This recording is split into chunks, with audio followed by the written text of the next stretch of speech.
They're bulky, they're ugly, they squeak when you walk, and they're on feet of literally everyone. Today we're talking about the holy trinity of ugly shoes: Crocs, Uggs and Birkenstocks. They've been roasted by fashion blogs, banned in schools, and still sold by the millions. So how did these shoes go from fashion failures to global obsessions? Let's find out. I'm also joined by Professor Megatron, who's an exquisite expert in fashion. He's just too scared because it's raining quite heavy, so he wants to be with me. Do you want to say anything, Megatron?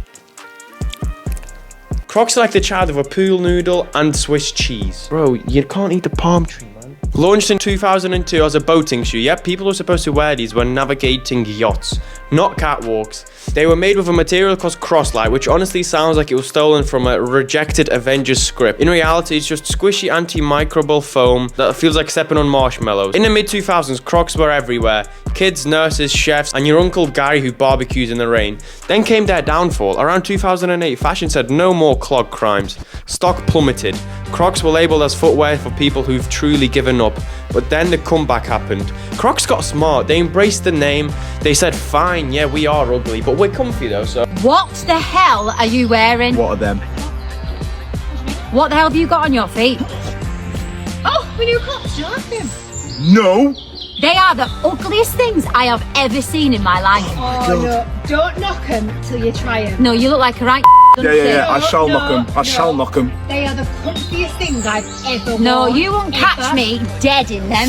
Yeah. What are you, a chef or a nurse? Yeah. Elite sports mode. Orthopedic.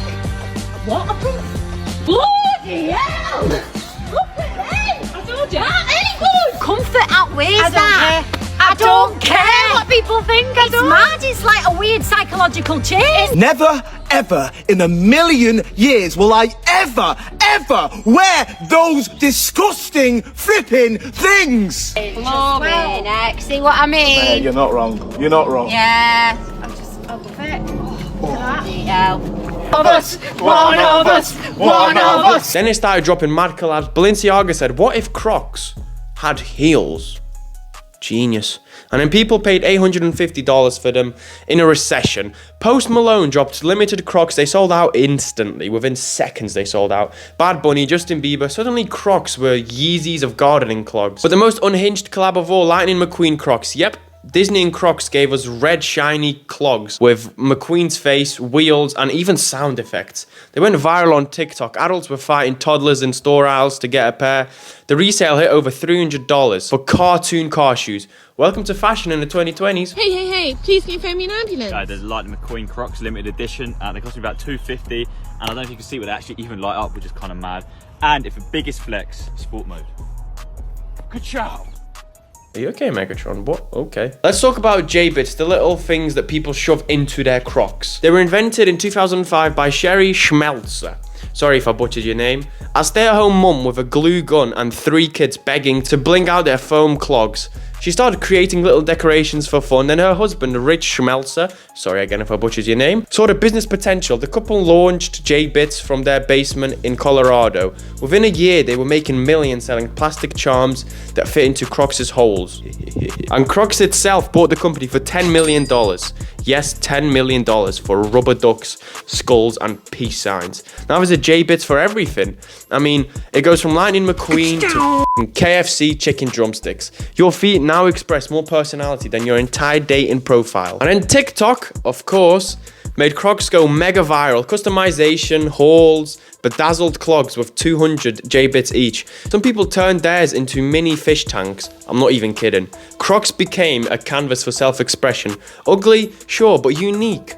And shockingly iconic. Let's talk about Uggs, the footwear equivalent of a pumpkin spice latte. Born from the cold toes of Australian surfers in 1930s, but it wasn't until 1978 that some surfer dude called Brian Smith brought them to California, and boom, suddenly sand-covered boots were in style. Then the early 2000s happened, aka the wild west of fashion. Low-rise jeans, flip phones, everything bedazzled. Celebs like Paris Hilton, Britney Spears, and Lindsay Lohan wore Uggs like they were part of their DNA, usually paired up with mini skirts in the winter. I bet their knees were freezing.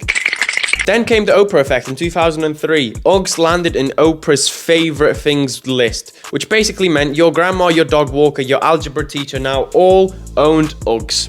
Sales skyrocketed. The brand was unstoppable until the haters arrived. Suddenly, Uggs were basic. Memes came, schools banned them. Fashion MFs laughed and enjoyed the downfall. But Uggs didn't panic. Instead, they got weird. They leaned in. Fast forward to the pandemic. Everyone said, screw heels. I want my feet in a fluffy cloud. Uggs and Telfar, furry bags, cozy boots sold out instantly.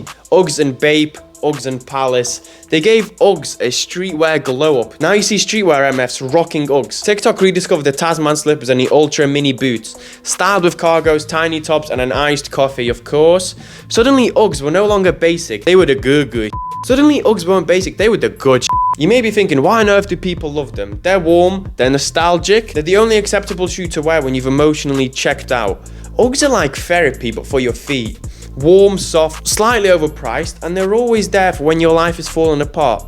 They're not just boots, they're a coping mechanism with fur lining. Finally, Birkenstocks, a shoe that says I can post, but I also own a $400 lined jumpsuit. These go way back, we're talking 1774 Germany. These are older than America. Let that sink in. They were invented by a guy named Johann Birkenstock, who probably didn't know his sandals would end up at Coachella. The whole point was for orthopedic health, arch support, happy bones. Not exactly Fashion Week material yet. In the 1960s, Birkenstocks landed in America by yoga mums who taught meditation classes and aggressively recommended kombucha. For decades, they were the shoe of protest, professors and people who made their own granola. But then fashion said, wait, what if ugly is actually cool?